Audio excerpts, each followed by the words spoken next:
तो दोस्तों स्वागत है आपका बिहार न्यूज़ में। दोस्तों मैं हूं फिरदौस गनी और आप देख रहे हैं केडीवी लाइव। दोस्तों आज हो चुका है 13 जनवरी 2023।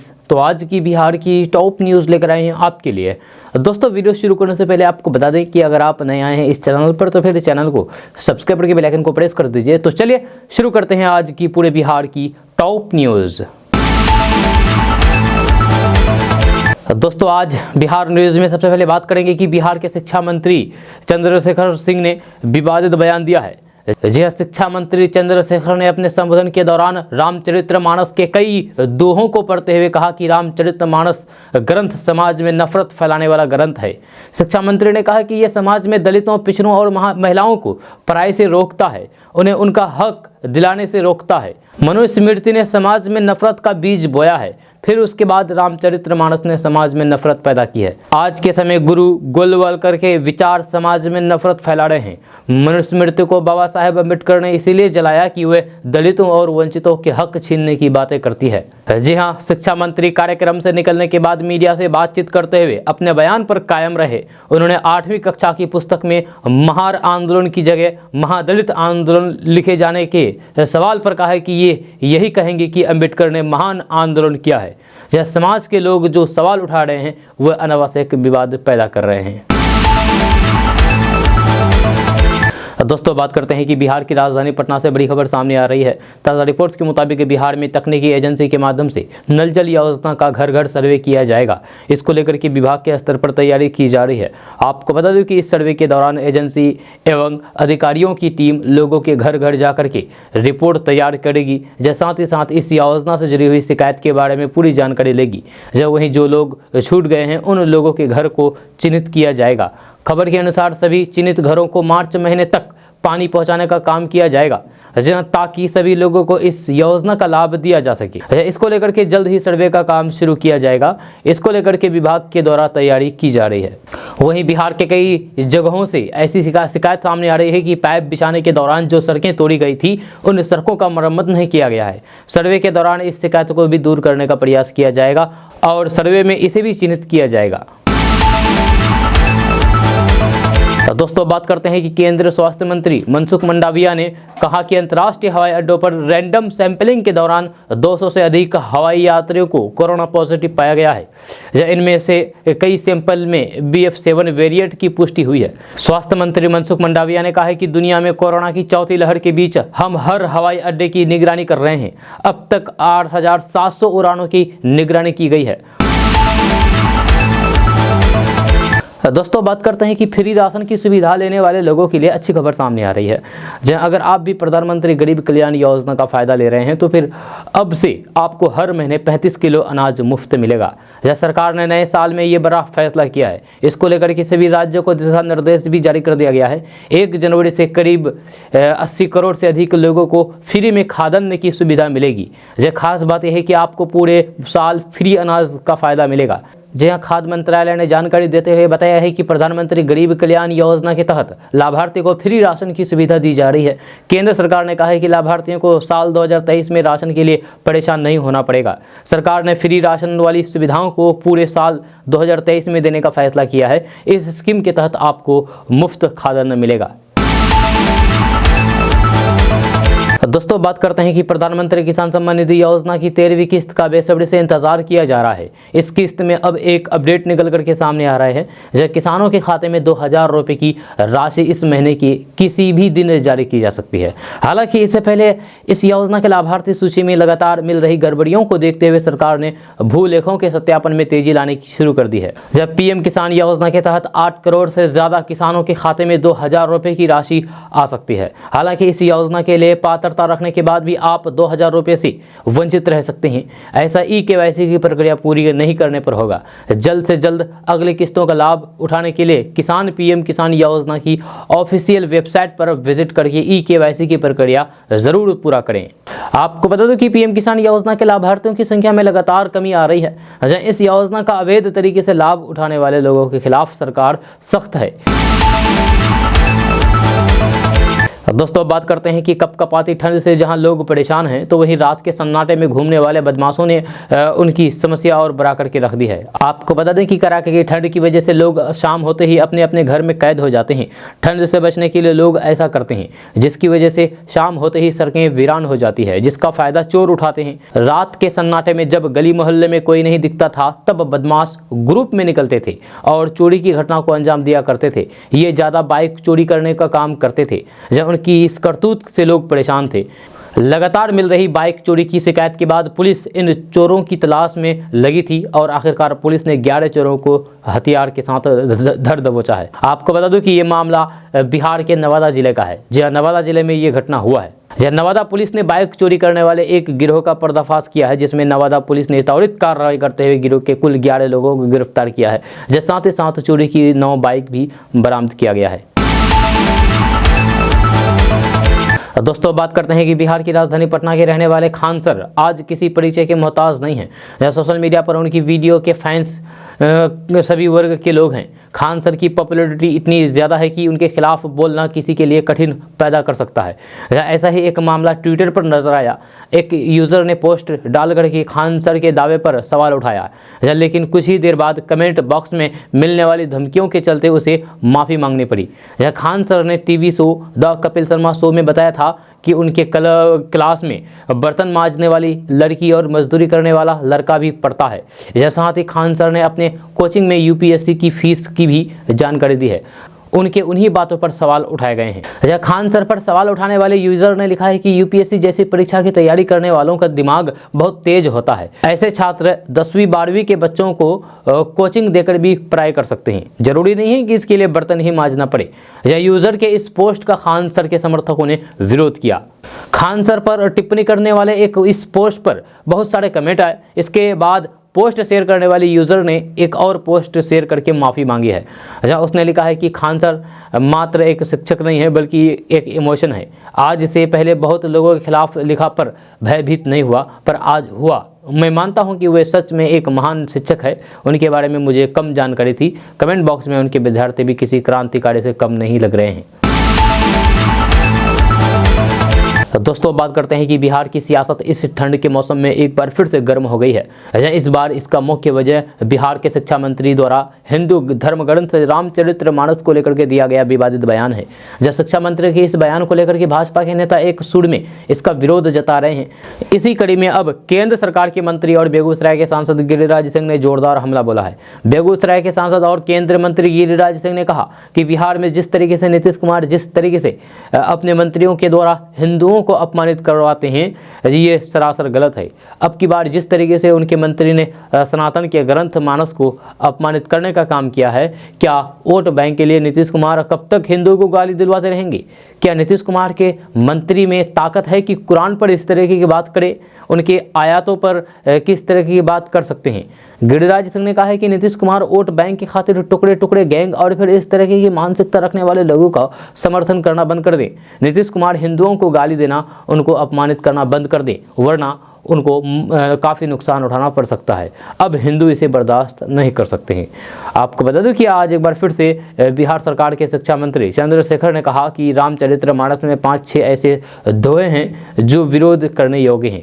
उन्होंने कहा है कि उन दोहों को लेकर के मुझे आपत्ति है। इससे पहले बीते कल वो कह चुके हैं कि रामचरितमानस समाज को नफरत बांटने वाला और नफरत फैलाने वाला ग्रंथ है। इस दौरान उन्होंने छात्रों को रामचरितमानस के कई चौपाई को सुनाया और उसका अर्थ बताते हुए कहा है कि जब हमारा ग्रंथ ही समाज को बांटने वाली बातों को बता रहे हैं, जिससे समाज को बांटने का काम हो सकता है, लेकिन प्रेम बनाने का काम नहीं हो सकता है।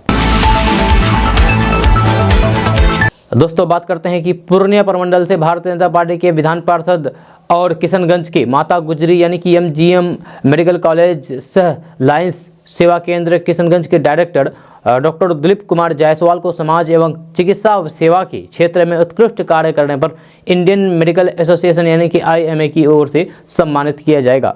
जी हां, डॉक्टर AK सिन्हा राष्ट्रीय सम्मान 2023 अवार्ड के लिए डॉक्टर जायसवाल के नाम का चयन इनकी सेवाओं को देखते हुए किया है, जिससे किशनगंज मेडिकल कॉलेज और डॉक्टर दिलीप कुमार जायसवाल के समर्थकों में भारी उत्साह का माहौल है। जी हां, आईएमए की ओर से गणतंत्र दिवस के अवसर पर डॉक्टर दिलीप कुमार जायसवाल को सम्मानित किया जाएगा। आपको बता दूं कि डॉक्टर दिलीप कुमार जायसवाल पिछले करीब 30 सालों से किशनगंज जिला में स्वास्थ्य के क्षेत्र में जात, धर्म और संप्रदाय से ऊपर उठ करके अपनी सेवा दे रहे हैं और इसी सेवा से वे देश विदेशों में जाने और फिर पहचाने जाते हैं। केवल यही नहीं, लगातार तीसरी बार वे पूर्णिया प्रमंडल से विधान पार्षद भी बने हैं। दोस्तों, बात करते हैं कि बिहार में 15 जनवरी को मकर संक्रांति मनाया जाने वाला है। इसके साथ ही शहनाई बजने की तैयारी भी शुरू हो गई है। इस दिन खरमास खत्म होगा और लोग अभी से ही विवाह के लिए शुभ मुहूर्त देखने लगे हैं। जहाँ कोई कैलेंडर देख रहा है तो फिर कोई पंडित से भी शुभ मुहूर्त देखने के लिए कह रहा है। खरमास के बाद ज्योतिष शास्त्र और फिर धार्मिक मान्यताओं के अनुसार सभी शुभ कार्य शुरू हो जाते हैं। इस बार 15 जनवरी को खरमास खत्म होगा। इसके बाद मांगलिक कार्य का भी शुभारंभ हो जाएगा। जहाँ पंचांग के अनुसार 15 जनवरी से ही मांगलिक कार्य शुरू कर सकते हैं। शादी विवाह का लगन 15 जनवरी से लेकर के लगातार 13 मार्च तक है। 13 मार्च के बाद मई में 2 महीने मई से शादी का शुरुआत हो रही है। दोस्तों, बात करते हैं कि इश्क का खुमार हमेशा दो तरफा होता है। इसमें या तो प्रेमी जोड़े को फ़ायदा होता है या फिर किसी न किसी एक को काफ़ी नुकसान उठाना पड़ता है। लेकिन इसके बावजूद भी लोग हर रोज़ इश्क में अपनी सफलता को ढूंढते हैं और इसके फ़ायदे गिनाते नहीं थकते हैं। इसी कड़ी में अब एक ताज़ा मामला बिहार के समस्तीपुर से निकल करके सामने आई है। यहाँ एक लड़की को फेसबुक के जरिए इश्क करना बेहद महंगा पड़ गया। अब इस लड़की को उसका आशिक पहचानने से इनकार कर रहा है। दरअसल पूर्णिया के 28 साल की महिला ने समस्तीपुर के एक 30 साल के युवक से फेसबुक के जरिए पहले दोस्ती की, फिर उसके बाद दोनों की दोस्ती बढ़ने लगी और दोनों ने आपस में एक दूसरे का निजी मोबाइल नंबर आदान प्रदान किया, यानी कि शेयर किया और फिर व्हाट्सएप पर वीडियो कॉल के जरिए बातचीत शुरू होने लगी। इसके बाद दोनों एक दूसरे से अपने प्यार का इजहार किया। इसमें सबसे बड़ी बात यह है कि इस महिला का पहले से ही 8 और 6 साल की 2 बच्चा ही है। इसके बाद भी वह युवक के बुलावे पर उनके साथ हरियाणा चली गई, जहां दोनों 2 महीने तक मतलब कि पति पत्नी की तरह रहने लगे। उसके बाद युवक महिला को दिल्ली स्टेशन पर छोड़ करके फरार हो गया। ये युवक समस्तीपुर जिले के विभूतिपुर का रहने वाला बताया जा रहा है, जिसके बाद अब प्रेमिका किसी तरीके से विभूतिपुर थाना पहुंच करके न्याय की गुहार लगा रहे हैं। इधर इस घटना के बाद पीड़िता ने बताया है कि वह पूर्णिया जिला की रहने वाली है। उसके 2 बच्चे भी हैं। 2 साल पहले समस्तीपुर के विभूतिपुर थाना क्षेत्र के खोखसाहा वार्ड नंबर 4 के अजय पासवान से फेसबुक पर दोस्ती हुई। फेसबुक और व्हाट्सएप के जरिए दोनों की बातचीत होने लगी। इधर इस दौरान दोनों वीडियो कॉल के जरिए बातचीत भी करने लगे। फिर वह दोस्ती प्यार में बदल गई। दोनों करीब 2.5 माह पहले सहरसा से मिले, जहां अजय ने युवती को शादी का झांसा देकर के उससे शारीरिक संबंध स्थापित किया। उसके बाद युवती से शादी कर लेने की बात कह करके उसका प्रेमी उसे लेकर के हरियाणा के करनाल चला गया, जहां दोनों पिछले 2 महीने से पति पत्नी बनकर के रह रहे थे। दोस्तों, बात करते हैं कि बिहार में ठंड का प्रकोप जारी है। जब पहले मौसम वैज्ञानिकों ने यह अनुमान लगाया था कि 11 जनवरी के बाद प्रदेशवासियों को यानी कि बिहार वासियों को ठंड से हल्की राहत मिल सकती है, लेकिन नई जारी रिपोर्ट के अनुसार अभी 2 दिन तक इसी तरीके से ठंड का कहर बरसेगा। हार कपा देने वाली ठंड से राहतों के लिए अभी प्रदेशवासियों को इंतजार करना पड़ेगा। आपको बता दूं कि बिहार के 8 जिलों में अभी भी सीवियर कोल्ड डे की स्थिति बनी हुई है। इसे देखते हुए मौसम विभाग की तरफ से पूर्वानुमान जारी किया गया है, जिसके अनुसार अभी घने कोहरे से छुटकारा नहीं मिलने वाला है। 16 जनवरी तक बिहार में बारिश की संभावना नहीं बताई जा रही है, जिसके बाद शायद लोगों को ठंड से राहत मिल सके। बढ़ती ठंड को देखते हुए बिहार के कई जिलों में 14 जनवरी तक के लिए स्कूलों को बंद करने का निर्देश जारी कर दिया गया है। हालांकि इस दौरान शिक्षकों के लिए स्कूल बंद नहीं किया गया है, उन्हें स्कूल आना होगा। जाति गणना में जिन शिक्षकों को ड्यूटी लगी है उन्हें ठंड में भी आवंटन कार्य करना पड़ेगा।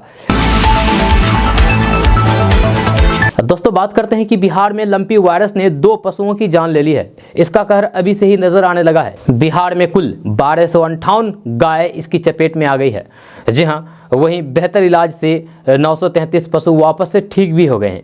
लंपी केव खौफ को देखते हुए पशु स्वास्थ्य एवं उत्पादन संस्थान ने कंट्रोल रूम की स्थापना की है। पशु एवं मत्स्य संसाधन विभाग के सचिव एन सरवण ने एक प्रेस वार्ता करके ये जानकारी दी है। लंपी से प्रभावित 323 गायों का उपचार किया जा रहा है।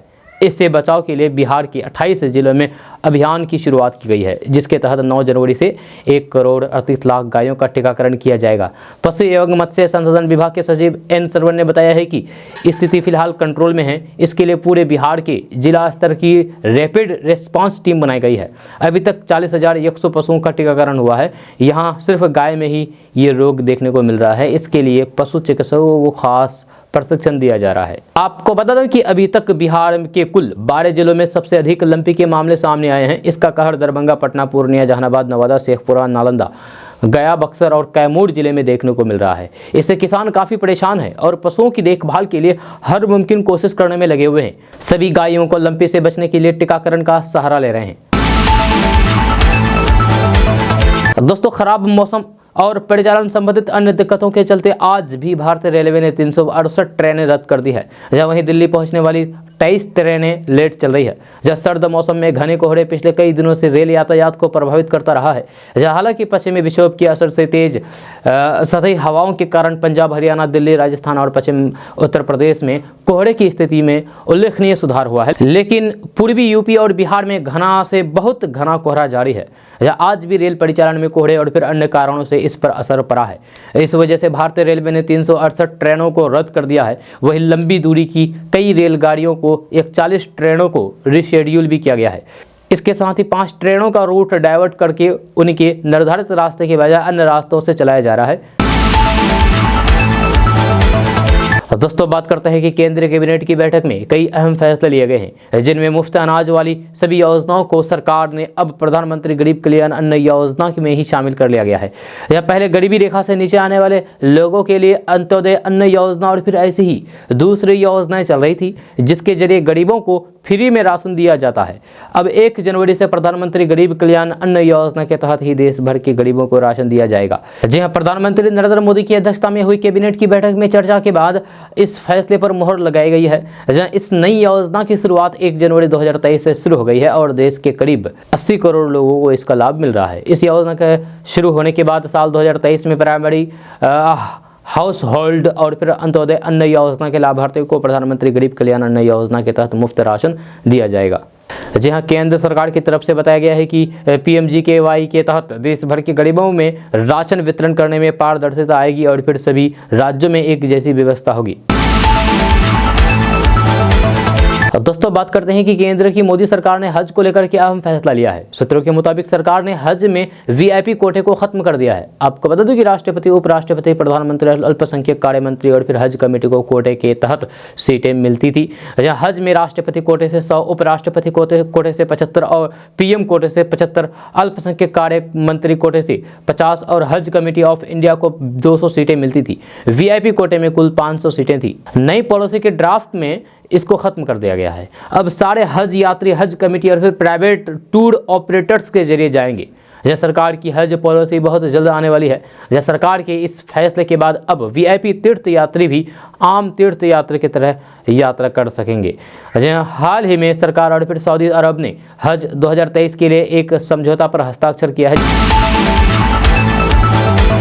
दोस्तों, बात करते हैं कि स्वास्थ्य सेवाओं के मामले में बिहार सरकार की कार्यशैली पर सवाल उठते रहे हैं। आए दिन बिहार के विभिन्न जिलों से स्वास्थ्य सेवाओं की लचर व्यवस्था की खबरें देखने को मिलती है। वहीं अब आपके लिए एक ऐसी खबर सामने आई है जिसे जान करके आप भी खुश हो जाएंगे। जहां बिहार में सत्ता परिवर्तन के बाद महागठबंधन की सरकार बनी, तेजस्वी यादव उप मुख्यमंत्री बने और इसके साथ ही उन्हें स्वास्थ्य विभाग की जिम्मेदारी दी गई है। तेजस्वी यादव को स्वास्थ्य विभाग की जिम्मेदारी मिलने के बाद से ही तेजस्वी यादव बिहार में स्वास्थ्य सेवाओं को सुधारने की कवायद तेज कर दी है। जब बिहार के सरकारी अस्पतालों का दौरा करके तेजस्वी यादव हालात का जायजा भी लेते रहे हैं। बिहार में स्वास्थ्य व्यवस्था को सुधारने को लेकर के बिहार सरकार ने ऐसी सुविधा की शुरुआत की है जिससे बिहार ने देश के अन्य राज्यों को पीछे छोड़ दिया है। जी हाँ, बिहार देश का पहला राज्य बन गया है जहां एक कॉल पर मुफ्त में एम्बुलेंस की सेवा मिलेगी। जहां शहरी क्षेत्र में एम्बुलेंस को कॉल करने पर 35 मिनट में और ग्रामीण क्षेत्र में एम्बुलेंस को कॉल करने पर 20 मिनट में सुविधा मिल जाएगी। गौरतलब है कि बुनियादी एम्बुलेंस के लिए 1 लाख की आबादी पर सुविधा उपलब्ध कराई जाती है, वहीं 5 लाख की आबादी पर हाईटेक एम्बुलेंस की सुविधा दी जाती है।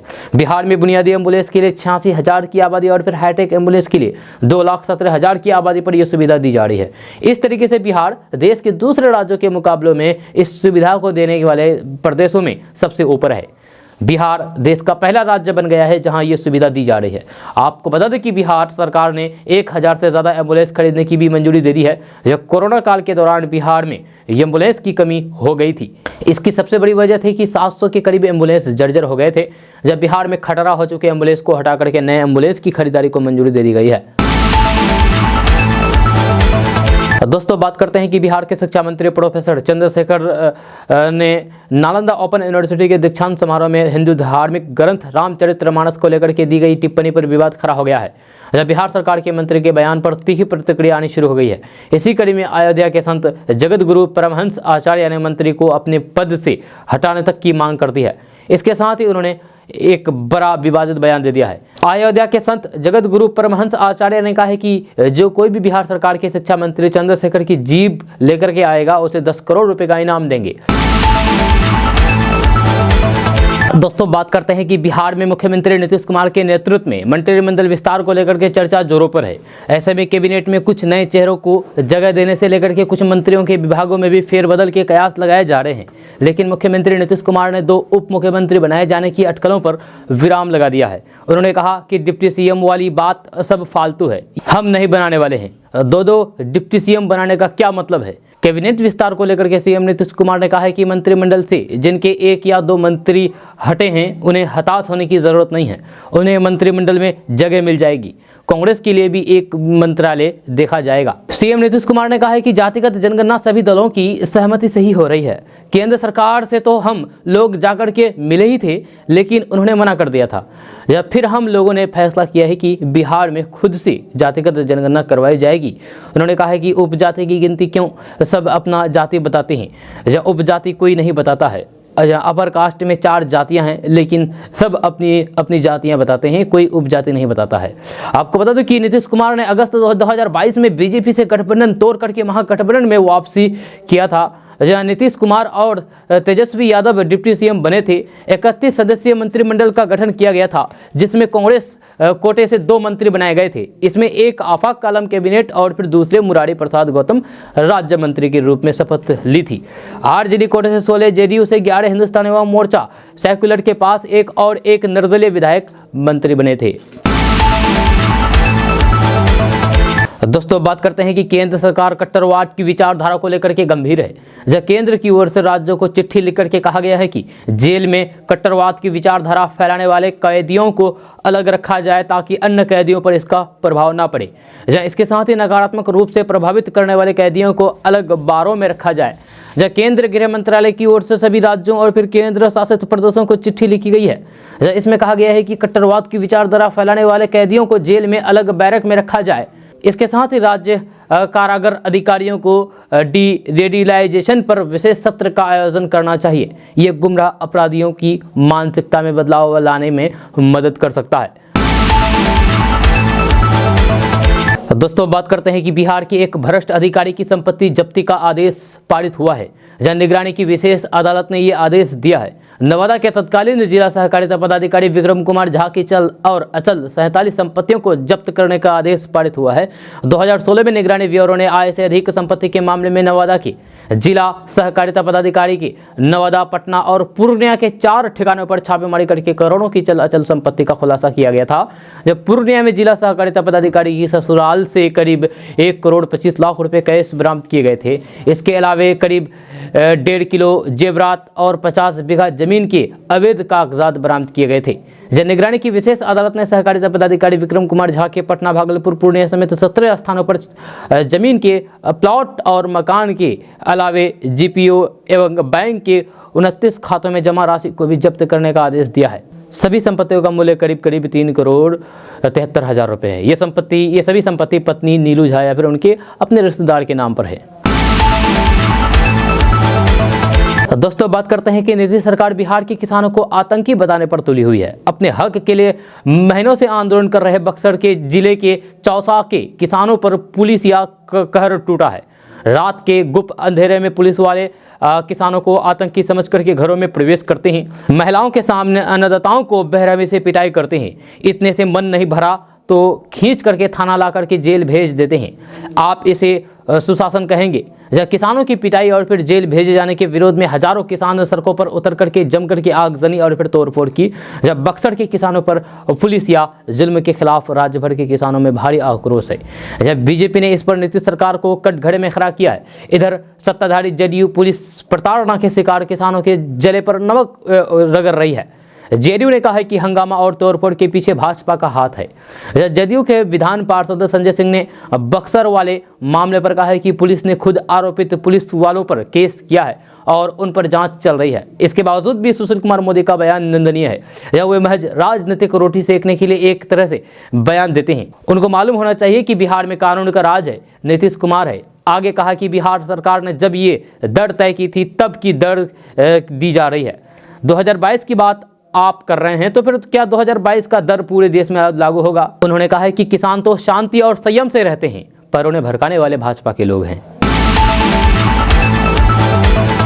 दोस्तों, बात करते हैं कि बिहार के गांव को रोशन करने के लिए पंचायतों में सोलर स्ट्रीट लाइट लगाने का काम शुरू हो गया है। मार्च 2023 तक पहले चरण में बिहार के हर ग्राम पंचायत के कम से कम 4 वार्ड में सोलर स्ट्रीट लाइट लगा दी जाएगी।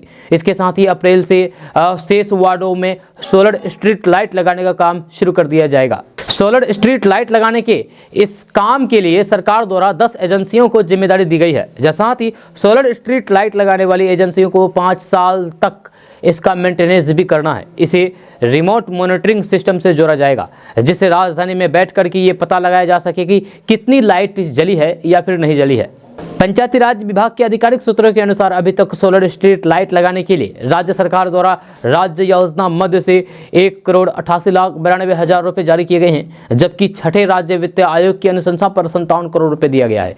एक सोलर स्ट्रीट लाइट के लगाने पर 30,669 रुपये खर्च हो रहे हैं।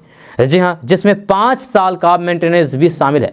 राज्य के 14 जिलों की 15 पंचायतों में अभी तक 1288 सोलर स्ट्रीट लाइट लगाई जा चुकी है। बिहार के जिन जिलों में स्ट्रीट लाइट लगाने का काम शुरू हुआ है उनमें बेगूसराय, भोजपुर, दरभंगा, खगड़िया, मुंगेर, मधुबनी, नवादा, नालंदा, पश्चिमी चंपारण, पूर्वी चंपारण, सारण, शिवहर, सीवान और वैशाली जिला शामिल है। दोस्तों, बात करते हैं कि बिहार के शिक्षा मंत्री प्रोफेसर चंद्रशेखर के श्री रामचरितमानस पर दिए गए बयान के बाद लोग इसके खिलाफ नाराजगी जाहिर कर रहे हैं।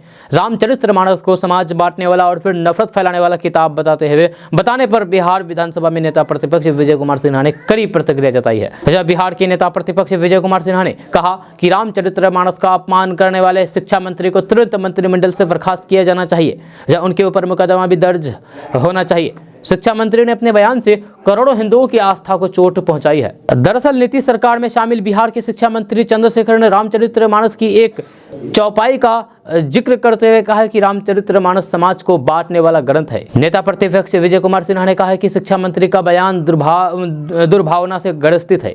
आईपीसी की धारा 295A के तहत इन पर मुकदमा चलना चाहिए। धर्म निंदा, ईश्वर निंदा के लिए भारत के कानून में सजा का प्रावधान है या इसके लिए 1 साल से 3 साल की सजा का प्रावधान है। हमारी मांग है कि मुख्यमंत्री नीतीश कुमार, उप मुख्यमंत्री तेजस्वी यादव उन्हें मंत्रिमंडल से बर्खास्त करें। जहाँ इनके बयान ने करोड़ों हिंदुओं की भावनाओं को आहत किया है, ठेस पहुंचाया है। दोस्तों, बात करते हैं कि मकर संक्रांति पर बिहार की राजनीति में हर साल कुछ न कुछ उलटफेर होता ही रहता है। जब बिहार में लालू प्रसाद यादव का दही चूड़ा राजनीति और फिर आयोजन के लिहाज से सबसे ज़्यादा फेमस है। हालांकि इस पर लालू प्रसाद यादव मौजूद नहीं है। इस बार लालू प्रसाद यादव मौजूद नहीं है। जब फिर भी करीब 4 साल बाद 10 सर्कुलर रोड पर मकर संक्रांति के आवास पर 14 जनवरी को दही चूड़ा भोज किया जाएगा। इसकी तैयारी जोरों पर है। सभी दलों के सियासी और फिर असरदार लोगों को आमंत्रण पत्र भेजे गए हैं। जिन लोगों को आमंत्रण पत्र भेजे गए हैं उनमें सभी विधायक, विधान पार्षद और सांसद शामिल है। सूत्र बताते हैं कि इस दही चूड़ा के भोज में सीएम नीतीश कुमार भी भाग लेंगे। आरजेडी सूत्रों के मुताबिक दही चूड़ा भोज में शामिल होने के लिए अधिकतर को कार्ड भेजे गए हैं। फोन पर सूचना दी जा रही है। सबसे बड़ी बात यह है कि इस त्यौहार पर दही चूड़ा का भोज दिया जाना है। इसमें 40 क्विंटल दही और फिर 50 क्विंटल चूड़ा का जुटान हो रहा है। खाने पीने की ये सामग्री जुटाई नहीं जा रही है। दरअसल आरजेडी का कोर वोटर ही दही चूड़ा वाले ही हैं। इसीलिए ये दही बिना पैसे के 10 सर्कुलर रोड में स्थित राबड़ी आवास पहुंचाई जा रही है। दही और चूड़ा की इतनी सामग्री तो अभी काउंट में है। जो गुड़ चीनी अलग से होगी। राजद सूत्रों के मुताबिक आयोजन में कम से कम 8 से 10 हजार लोगों के जुटने की उम्मीद है, जहां हालांकि तैयारियां पूरे 15,000 से अधिक लोगों के लिए की जा रही है। राजद सूत्र बताते हैं कि मकर संक्रांति पर सभी अतिथियों का स्वागत तेजस्वी यादव और तेज प्रताप यादव करेंगे। परिवार के शेष सदस्य अभी पटना से बाहर हैं, जहां आयोजकों की मंशा है कि प्रदेश के सभी बड़े दलों के प्रदेश अध्यक्ष और फिर दूसरे नेता जरूर उपस्थित रहें। दोस्तों, बात करते हैं कि कांग्रेस प्रदेश अध्यक्ष अखिलेश सिंह ने प्रेस कॉन्फ्रेंस किया। इस दौरान उन्होंने मीडिया से बातचीत की। जब नीतीश सरकार में कैबिनेट विस्तार के सवाल पर उन्होंने कहा कि मुख्यमंत्री नीतीश कुमार ने कहा था कि समाधान यात्रा के बाद मंत्रिमंडल का विस्तार होगा, जिसमें कांग्रेस के भी मंत्री बनेंगे। जनसंख्या के अनुसार कांग्रेस को मंत्रिमंडल में स्थान मिलना चाहिए। जब मंत्रिमंडल के इस विस्तार में उम्मीद है कि कांग्रेस के 2 मंत्री शामिल होंगे। अखिलेश सिंह ने कहा है कि बिहार में भारत जोड़ो यात्रा की शुरुआत 5 जनवरी से शुरुआत हो चुकी है। जब किसी राज्य में पहली बार कांग्रेस के राष्ट्रीय अध्यक्ष पहुंच करके भारत जोड़ो यात्रा को हरी झंडी दिखाई है। अभी तक 110 किलोमीटर की यात्रा पूरी हो चुकी है। लोगों की भीड़ इस यात्रा में काफी हो रही है। राहुल गांधी को समर्थन मिल रहा है। यह गैर राजनीतिक यात्रा है, लेकिन कांग्रेस को इससे लाभ मिल रहा है। लोग जुड़ रहे हैं। जब इस यात्रा का असर 2024 के लोकसभा चुनाव पर भी पड़ेगा। दोस्तों, बात करते हैं कि बिहार में कड़ाके की ठंड पड़ रही है। जनजीवन अस्त व्यस्त है। ठंड के कारण बच्चों के स्कूल भी बंद कर दिए गए हैं। पहले तो 11 जनवरी तक स्कूल बंद की स्थिति निर्धारित की गई थी, लेकिन अब इसे बढ़ा दिया गया है। बेगूसराय और रोहतास में 14 जनवरी तक के लिए स्कूल बंद करने की तिथि बढ़ा दी गई है। वहीं बांका और भागलपुर में 15 जनवरी तक के लिए स्कूल बंद कर दिए गए हैं। हालांकि 15 जनवरी को रविवार है।